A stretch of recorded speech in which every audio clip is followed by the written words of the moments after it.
time to return to the place where it all began, the Bolitarian Palace.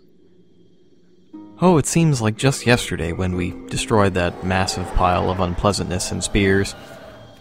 But it's actually been, about a month and a half. So, the thing I want you to think about in this particular video is, how much would this suck if we weren't incredibly powerful? Because what this level does best, in my opinion, is tell you that really you probably ought to go explore the other worlds before you continue on in this one. If you were to come here immediately after beating Phalanx, you would be in for a shock. I mean, just in this first room, it's pretty dark, you've got spears flying at you from all directions, and you probably don't have much in the way of, fire damage left, because you had to spend it all beating the boss, and you probably spent all your souls on leveling up. So, lack of fire bombs, lack of any fire damage or magic damage whatsoever, unless you started as a magician type, could land you in a bit of a bind just from the word go. Look at me. Again surrounded by evil warriors. Could you, perhaps, help me one last time? Clear out the soldiers at the far end of this passage, if it pleases you. The Lord's Path, just down yonder, has degenerated into a feeding ground for flying dragons. Have your wits about you. Well now, our good friend Ostrava is here, and he's actually pretty well hidden. I'd never found him the first 2 times I played the game. And the thing that he does is warn you that there are dragons in this level, and that they will pick you off if you go on the Lord's Path. Of course, he doesn't tell you what the Lord's Path is, but it should be fairly obvious. But the fact that he's actually pretty much hidden away, even though it's really not that hard to find him, it's just not somewhere you'd look or think that he is. And of course he won't be there if he dies in the first stage. But basically he's the only real specific warning about this level's gimmick. And it's one that haunts a lot of first-time players for the rest of their lives. I think it's hysterical, personally. But it's also pretty vicious. So, this room's cleared out. Time to enter the Mo Fun Zone.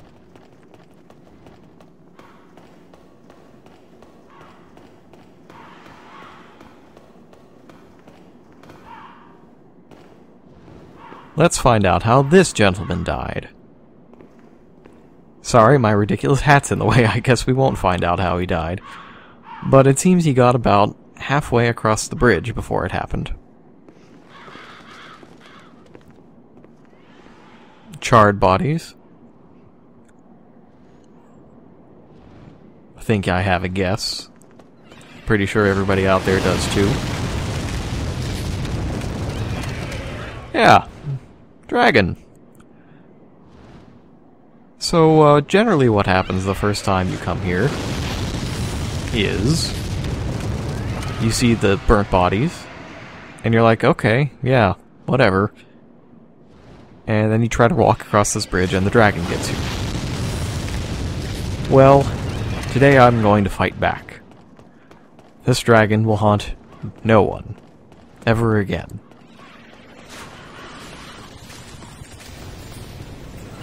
See, I am overpowered at this point. Well, for this level anyways.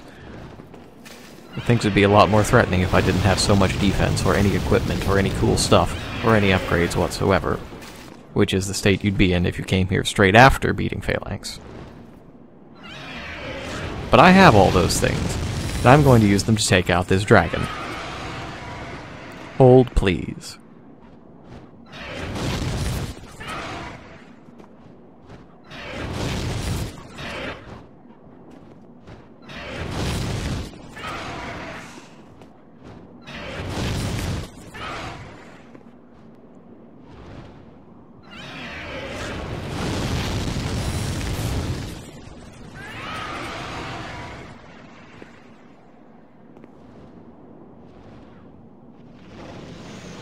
Now who's king of the hill? Or queen of the hill, as the case may be. That demon soul, I actually don't think it makes anything, but you can eat it to get a bunch of souls. And now that this road is free of the dragon's tyranny, I can pick up a spear and a bunch of grass.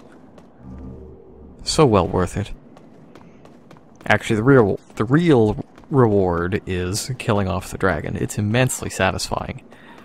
And it's, well, it didn't take anywhere near as long as it would if I had to come up here with a bow and 600 arrows.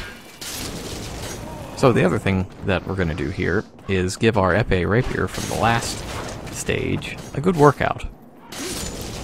Even without upgrades, it's still strong enough to take down all of these guys in one stab. And I do like the very short, precise, and quick shanking motion that you get out of it, and the satisfying explosion of fire on your target.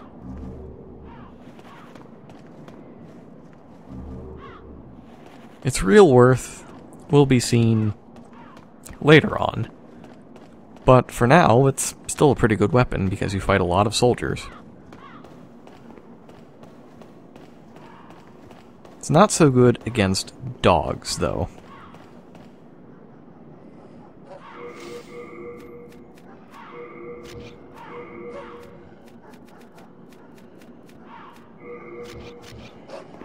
And if you listen closely, you can hear some. That's why I put on the thieves' ring. I don't want a bunch of dogs to come flying at me from behind.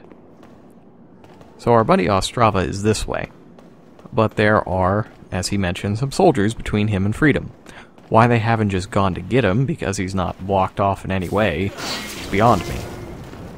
You'd think that these guys would not have enough of a mind left to take prisoners. But, well, I don't know. Either they do, or Ostrava's just completely incompetent, despite his very handy sword.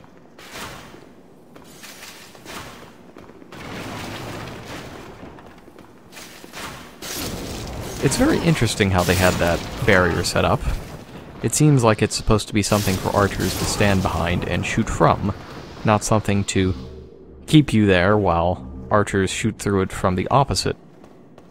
Well, maybe that's exactly the same thing, they just got on the wrong side of it. They're using it properly, just, you know, they aren't on the intended side of the fence.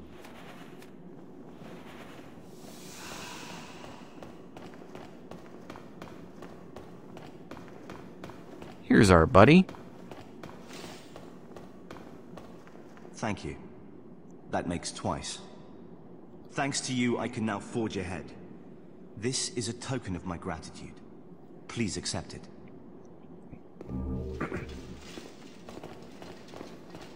Well, that's not too bad. Could always use more dark moon grass. Then again, it's kind of hard for me to get into a situation where I need that level of healing. Because in general, most hits either don't do anything, or kill me instantaneously and trigger second chance, and then I only need half of my HP filled anyways. It's the MP recovery items that are far more important. I was actually discussing with Dectalon the other day about the nature of second chance, and how I feel that it's the best magical spell, miracle, hex, anything in the entire series, simply because it takes away the inherent risk of fucking up. Basically, the entire point of this game is get good, because if you screw up, you die. But with second chance and enough MP restoratives, you can pretty much screw up as much as you like, and it doesn't matter. Well, I mean, there are some cases that it matters. Giant depraved ones, for example. Anything that can knock you down with the hit that kills you can probably hit you again as you get up. Dogs are dogs. I'm not really sure how they fit into the equation here. But they're there. We're there.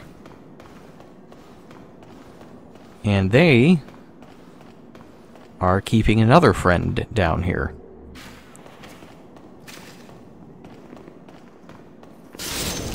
Not the crossbow man. He's not our friend. There's our friend. Ah, we meet again. Fancy that. Hope you find something that suits you. He doesn't really have anything that suits me, but I'm gonna go ahead and buy a few half-moon grasses off him anyways, because I don't like being yelled at by NPCs for not buying anything. Thanks. Right.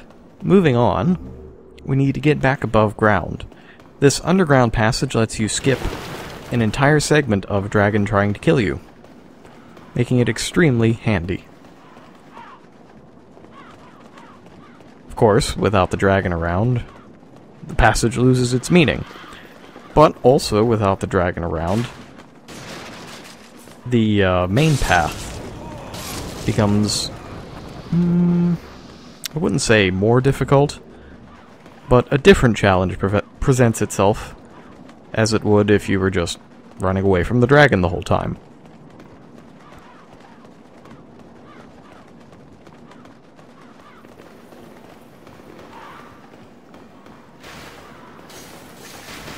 In fact, there are a crapload of dudes, mostly with bows. If I were to try to take the path anyways, they would be shooting at me the entire time. Normally, the dragon would just burn them all up.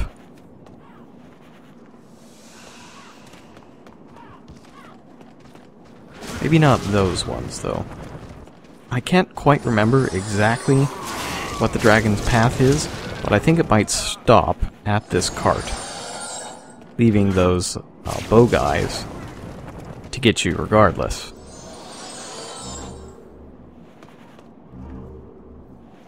Now, my memory may be failing, but assume that is the case, and you haven't killed the dragon, and this first group of guys is cleared out. But you get around that cart, and all of a sudden there are 4 guys. Yeah, these guys all die. But you get around the cart, and then suddenly there's all of these other guys with crossbows trying to shoot you. It can really be too much for a guy.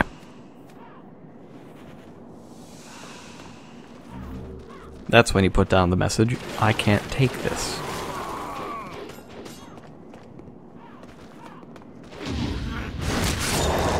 And somehow, I managed to parry that dude even though I'm wearing the hat and can't see him at all. That's really a struggle. Like, I'm gonna have to take the hat off for at least one future level, because there's no way I can consistently parry basically a boss enemy while I'm wearing this ridiculous thing. Which is a shame, because I do like wearing this ridiculous thing.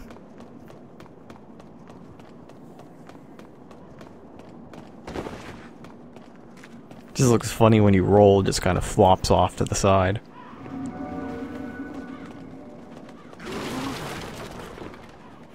Onward. Believe it or not, the stage is actually almost through. We just have to make it up to the main palace over there. So the first stage with Phalanx, that was just the gate to the castle. This stage is the road to the castle proper once you get past the gate. And then there's essentially one more gate when you finally make it through all of the other stuff.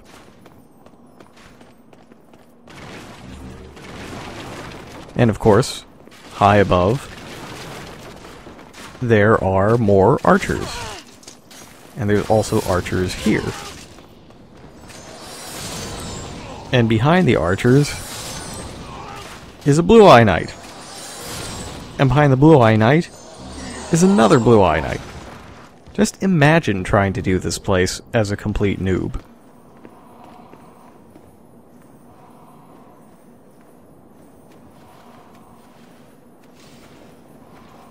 For those reasons, this is one of the earliest, or this is one of the most popular places for co-op. Of course, you have to make it here first, before you can really do the co-op, because there's nowhere good to put the sign down, unless you have the dragon gone. But let's say that you do get your co-op on. This is one of the most popular bosses to do. But we're not going to fight it just yet. First, there's some twinkling to deal with. I hear a crystal lizard. And it has unfortunately escaped. Well, he'll be back, eventually.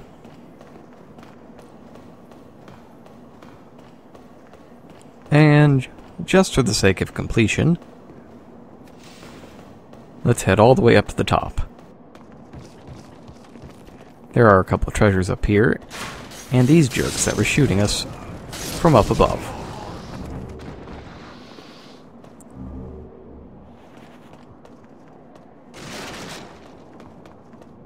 The Stone of Ephemeral Eyes is especially useful if you manage to make it this far on your first go. Because without it, there's a good chance you won't be doing any co-op. Most players who try to do the second die numerous times, and they quickly realize that turning human doesn't help. So what you do is you wait until you get to the end, or rather about the last stretch is usually where people go human. And they try to do the last volley of crossbow guys and the Blue Eye Knights in human form. Then they summon in here.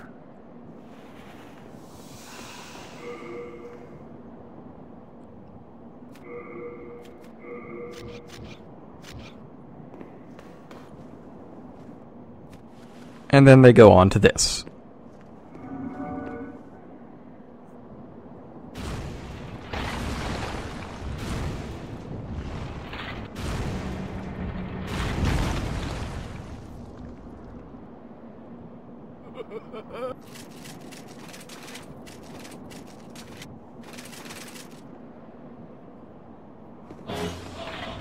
Well, it seems they've got themselves a giant robot.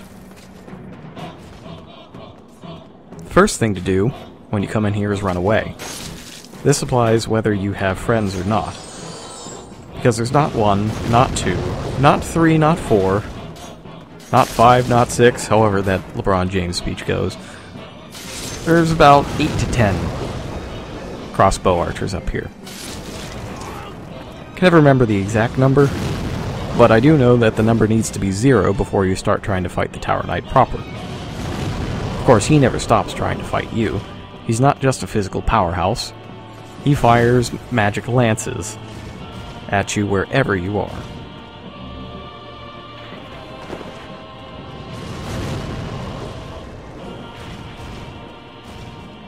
I'm thinking very hard, floor message. And what I'm thinking is that it's no time to read floor messages.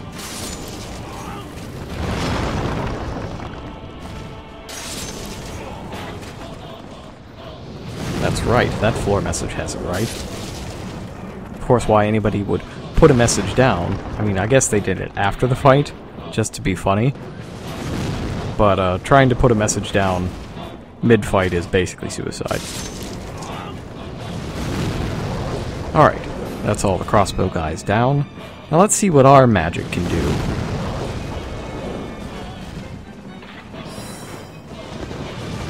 Why, 800 damage a hit.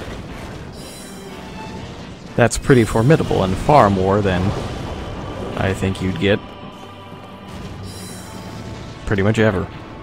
That's the highest number I've seen against this guy.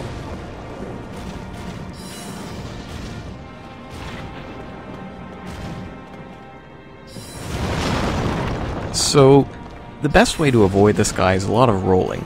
There's no way you're going to be able to tank his hits, especially if you're a low-level player. So, you'll have to learn how to dodge out of the way. And the toughest attacks to dodge, I think, are the ones with the shield, because they have a visible shockwave. And the shockwave extends far beyond where the shield is.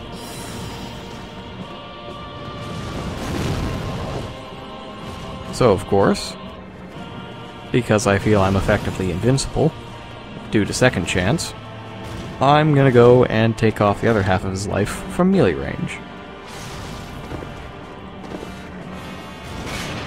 There's a number of places on him that you can aim, but you really want to go for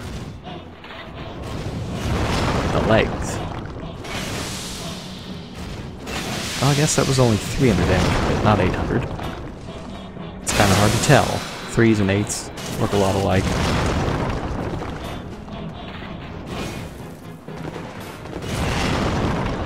See, it's really hard to avoid that large shield smash. All of the shield smashes, really. So as you hit him in the legs, you'll see he starts to spray some, blue magic or whatever fuels him from it. If you can hack off both of his Achilles tendons, basically, you should be able to get him to fall over and get free hits. It's basically exactly like the Iron Golem in Dark Souls. Of course, I say that, and then it doesn't actually work. Might have to do a little more damage than I have. But it doesn't matter, because he's dead anyways.